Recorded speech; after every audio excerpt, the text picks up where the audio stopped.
It was a regular Saturday afternoon when I decided to finally do my grocery shopping, after putting it off all week, mainly because I wanted to avoid the crowds. But at this point our fridge was nearly empty, and I knew I could not wait another day without running out of basic necessities like milk, eggs, and bread, so I grabbed my reusable bags, drove to the local supermarket, and pushed a slightly squeaky cart toward the produce section, taking care to weave between families with children, teenagers arguing over candy, and elderly shoppers who moved at a deliberate pace, all while trying not to collide with anyone or knock something off a shelf, and I honestly thought that after navigating the aisles carefully, my trip would be completely mundane, just another normal errand that everyone does. By the time I finished selecting my items and moved toward the checkout area, I noticed that the regular man registers had long lines stretching into the aisles, and I groaned quietly to myself because standing in line had always felt like a test of patience. But then I spotted the self-checkout lanes,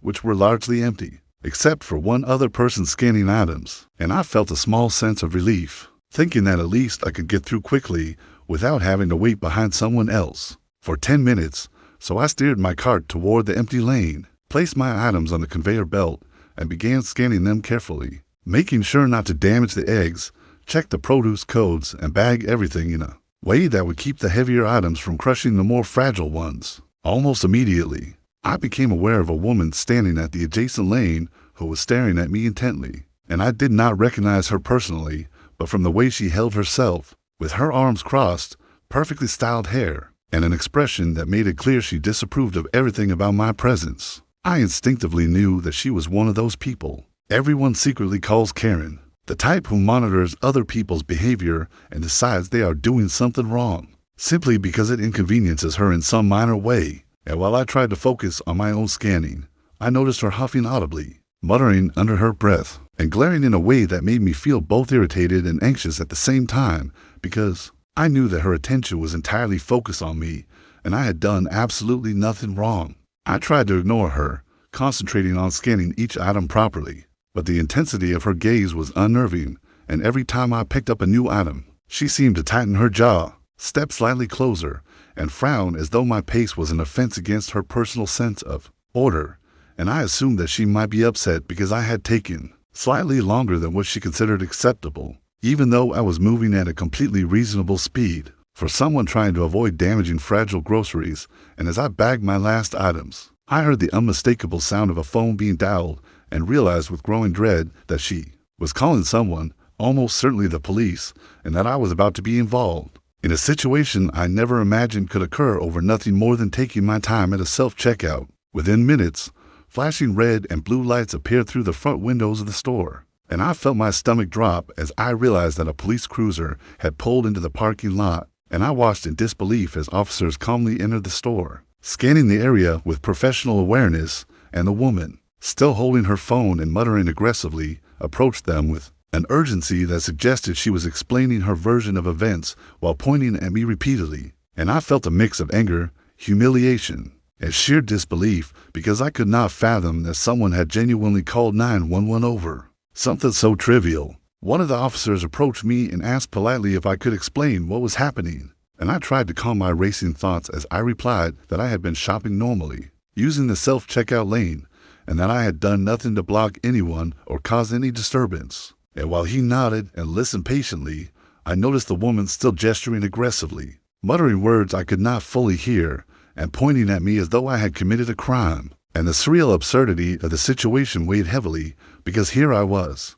an ordinary person trying to buy groceries, being treated like a public menace. The officer then asked for identification to verify my story, and I handed him my driver's license, which confirmed that I lived nearby. He glanced at the woman, who seemed increasingly flustered, unable to provide any coherent explanation beyond claiming that I had acted suspiciously by taking too long at the self-checkout, and I realized at that moment how absurdly entitled she must have felt, believing that her impatience or irritation justified calling law enforcement. And yet the officer, with professional restraint, quickly assessed that nothing criminal had occurred, and told me that I was free to go, which provided immense relief, though the humiliation lingered because so many other shoppers had been silently watching the unfolding drama. I tried to collect my composure as I loaded my groceries into my car, glancing at the woman who still stood on the sidewalk, arms crossed, lips pursed in frustration, clearly unwilling to acknowledge that her actions had been ridiculous,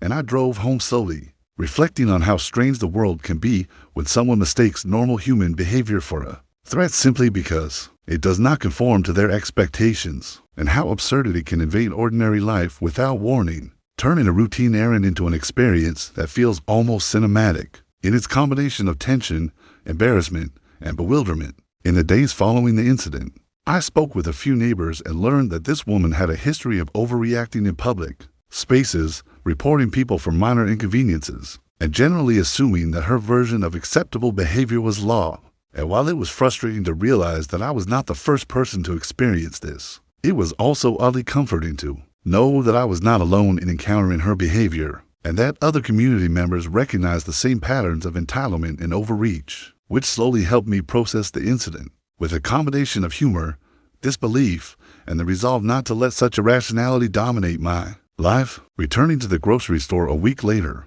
I deliberately chose a staff checkout lane to avoid confrontation, but I could not help noticing her watching from across the aisle, fuming silently as I scanned my items efficiently and bagged them with care. And I realized that her anger had nothing to do with me personally and everything to do with asserting control over her environment and attempting to police other people's behavior to fit her own standards. And I decided, quietly but firmly, that I would not let her actions dictate my sense of comfort or belonging in spaces where I had every right to exist. The incident became a story I shared with friends and family, who were equally incredulous and amused, and I even recounted it online, where others shared similar experiences, with entitled individuals taking minor inconveniences far too seriously, and in doing so, I discovered a small sense of solidarity, recognizing that sometimes irrational behavior reveals more about the person making the complaints than it ever does about the person being complained about, and that the best response is often patience, composure, and the quiet confidence of knowing that one is doing nothing wrong. Ultimately, I learned that the world contains people who will see ordinary actions as offenses, who will call authorities over nothing, and who believe that their perspective must always take precedence. And while it is exhausting and occasionally humiliating to encounter them, it also serves as a reminder of the absurdity that can lurk in everyday life, and of the importance of maintaining one's own sense of reason, dignity, and calm in the face of it. Whether that means calmly finishing a grocery run, explaining oneself politely to police officers, or simply walking away, knowing that entitlement and irrationality are not reflections of one's own behavior. Now, whenever I go grocery shopping, I take my time, I scan carefully, I bag my items thoughtfully, and I refuse to let anyone, no matter how entitled or irrational, make me feel as though I am doing something wrong for moving at a normal pace. Because I have learned that patience, composure, and a clear understanding of one's rights and responsibilities are the